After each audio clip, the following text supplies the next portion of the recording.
Before I begin, I need to first apologize for the slight delay. I'm recording this 3 days after our usual fortnightly Wednesday release schedule.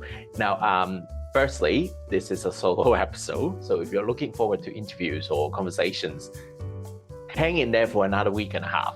Interviews are coming back, and I have a few at earlier stage of production, and I really enjoy doing that. But this is a new thing, and I don't know everyone in Melbourne and Victoria, so I need to be smart and come up with some fortnightly content. So, which is why you are listening to what you're listening to today. These are the episodes that I'll be solo, and I'll be calling them Be Kind and Rewind. So I'll be revisiting some of my past projects and overview what we can learn from them in the small business context and what might be done differently if they happen in 2024. Now, once again, it's about sharing experience, ideas, and bits and pieces for small businesses to consider and adapt. And I hope that even if you simply just have an aspiration or just want to know a story, I hope this podcast will help spark something new for you. Yes, as I said, interviews coming back, and I really hope if you know someone who runs a small business, an independent project, even artistic ventures that serves the Victoria and Melbourne LGBT plus and ally community, please let me know, and that would be amazing if I can get more people to be interviewed. So, but of course, meanwhile, I think I am going to start the episode. As the first episode of Be Kind Rewind, I want to discuss one of my resume's most unexpected items. At Energy and Infrastructure Conference and Expo, the host company was looking for a marketing manager to promote the second year of their new B2B show. And at the time, I was in journey mode and ready for a challenge. So I was like, oh, I'll give it a go. I sent in my CV, and I was surprised that I was hired because much of my previous work outside of this high-level technology C-suite space. And to give you some idea of my career at the point, it was the cultural industry, festivals, consumer marketing to consumer for small businesses, nonprofit, tourism, and public sector, of course. And so I think one of the I must admit that I think they might have also been in a bit of a journey mode and give it a go, see if it works out thing, because quite frankly, on the contract, although it says that permanent full-time role, but the probation period stayed up to be 5 months, quite an irregular thing, and the campaign was a 4-month campaign. But look, I think personally, I think it's not a new trick for commercial places to try to avoid paying, or well, actually even some public sectors, that it's to avoid paying the higher contract rate. But of course, at the time, I accepted it because I was expecting to give myself a challenge. And for me, I'm looking at the bigger picture of who I am. For my career, I was looking for a challenge, and I want to achieve in my challenge.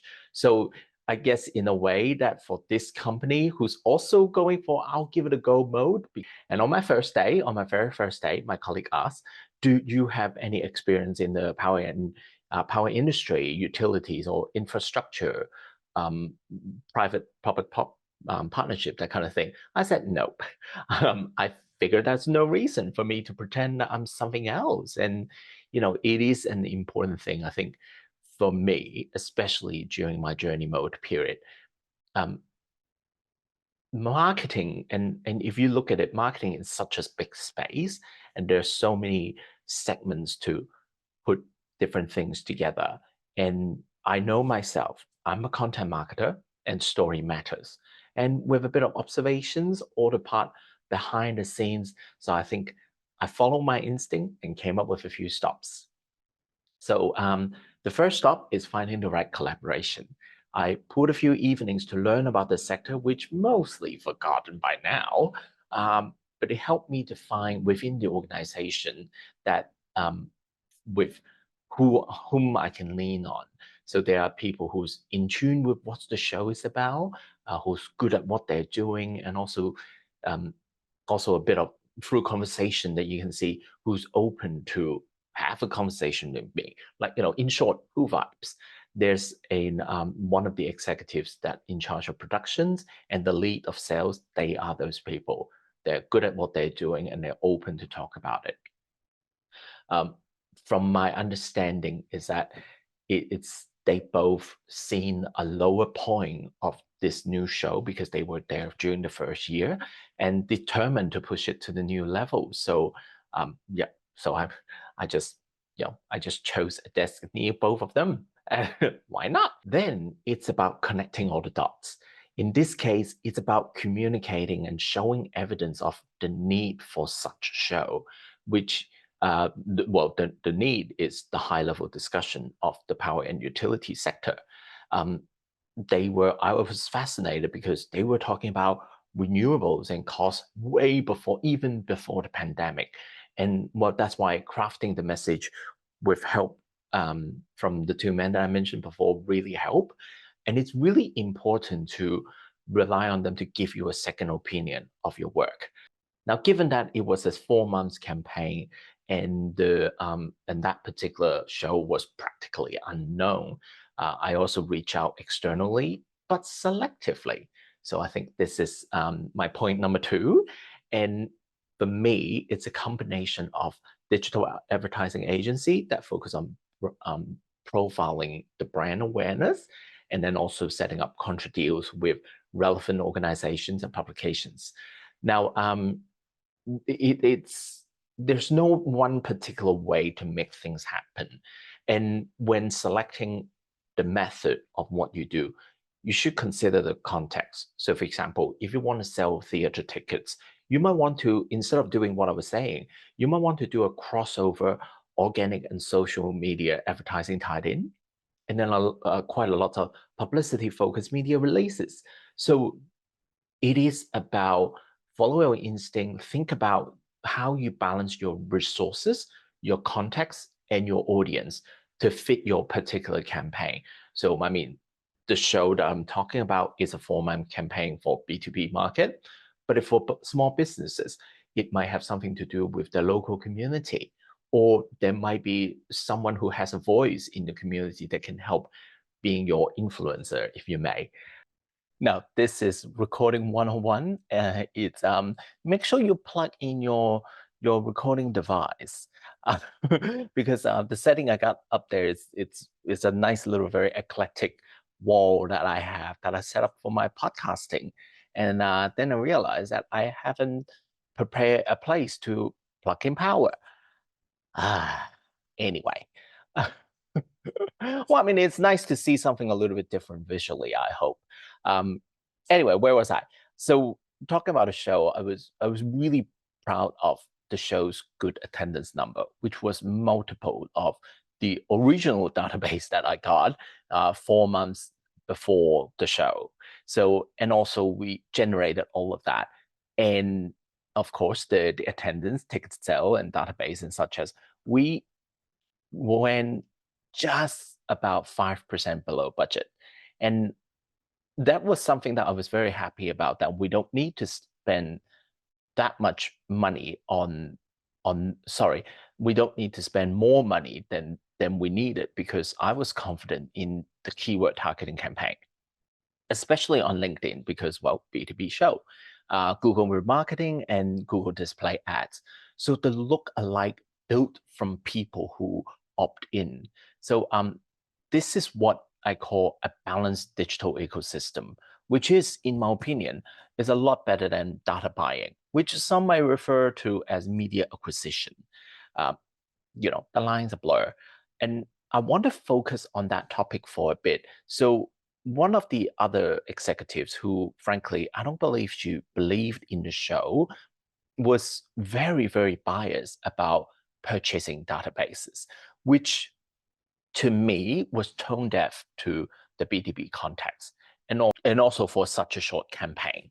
I understand why she would claim it's one of the most effective one of the most effective methods for all of her other shows because they were designed to be business to consumers, which frankly, privacy issue. But look, I only met her twice, so I don't really know her. So maybe she has a very different approach. And especially, she really should, especially these days. Look, I mean, now in 2024, people are a lot have a much higher data literacy and privacy consciousness, and more people are open to calling out inappropriate data and using inappropriate privacy behaviors from companies and organization businesses. How often have you heard someone say, "How did you get my number on the phone?" Um, and if you think about it from a smaller business or smaller operation context, when bigger players can offer lower prices to flood ads on masses, and there are a level of generalization in there, even if they have bought a database, or even if they kept a database, well, without permission or something like that. But because it is such a mass approach, there's a level of genericness of no matter how much you try to customize. And this is the part that smaller operation can move in, because we can consider using the available platforms to build awareness and trust at the same time. So instead of buying a database to do this mass campaign, set your social ad to your local area with specific keywords that pair with the ads.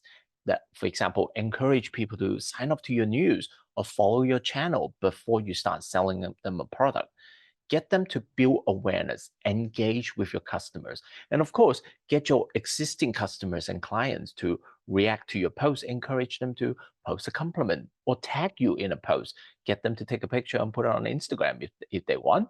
And of course, if you want to get to a point of acquiring an influencer on social media, instead of paying for a celebrity level or someone from overseas that, like, all these big American names that who are influencers, how about finding a local influencer who knows you or at least located in the areas that you serve?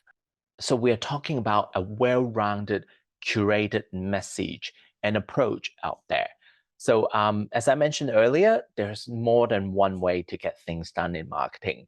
And just make sure you focus on the goal, which is to tell your brand's story to specific people so you'll encourage your audience and differentiate you from the more prominent players. It's not easy not wanting to target the low-hanging fruit, because when you see the number coming in, of course you can feel frustrated. But think about how much resource you need to put into positioning yourself.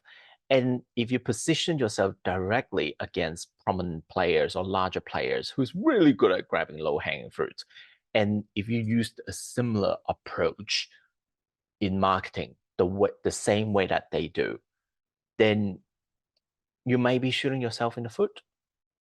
Back to my time at the show, not too much to my surprise, at the end of the probation meeting, the executive thanked me for my work, and although impressed, they're restructuring, and my role would no longer be. Um, if I was 10 years younger, I might have been angry or horrified, but perhaps my time in the art and exhibition scene, it's things can happen very quickly. I mean, it's look at all the music festivals in 2024. That's the constant from the arts. So that's why we need that mental resilience, if you may. But knowing that I've done the right thing, stuck to it, learn from it, believe in collaboration, and work with each other, I was very impressed by myself. And, I think I was more impressed by myself than the executive. And I know I can hold my head up high. And even today, knowing that I can plan and implement a campaign so remote from what I knew at the time, then I'm happy and, and confident that I can help people that I like. For example, LGBT plus and allied small businesses.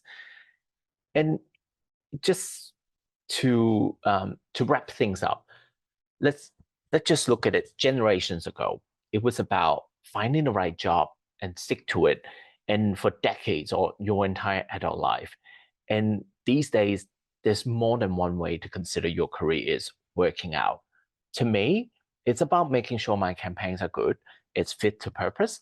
And outside of work, it's about a sense of content. Now, it's spelled the same, but this time it's content and a pride in myself, a pride with myself. At this very moment, recording this podcast, I'm focusing on what I learned and the good thing that I can use in the future. Even from one of the worst experience, reframe it, own it, whatever makes you feel proud and happy about yourself. And remember, that asshole that makes you feel miserable at that job is not thinking about you at the moment that you leave that job. They might even be buying themselves a drink because they got rid of you. Anyway, but at least once you feel how you feel, process it, then reckon it and reframe it. That's what I hope that you can learn in addition to about online advertising. And yeah, that is a Be Kind and Rewind story. And what's your Be Kind and Rewind stories? And also, do you enjoy my Be Kind Rewind, or should I call it Be Kind and Remind or something like that? Anyway, I promise the next episode will be on time and feature an interview with a brilliant financial advisor. Meanwhile, take care and thanks for listening.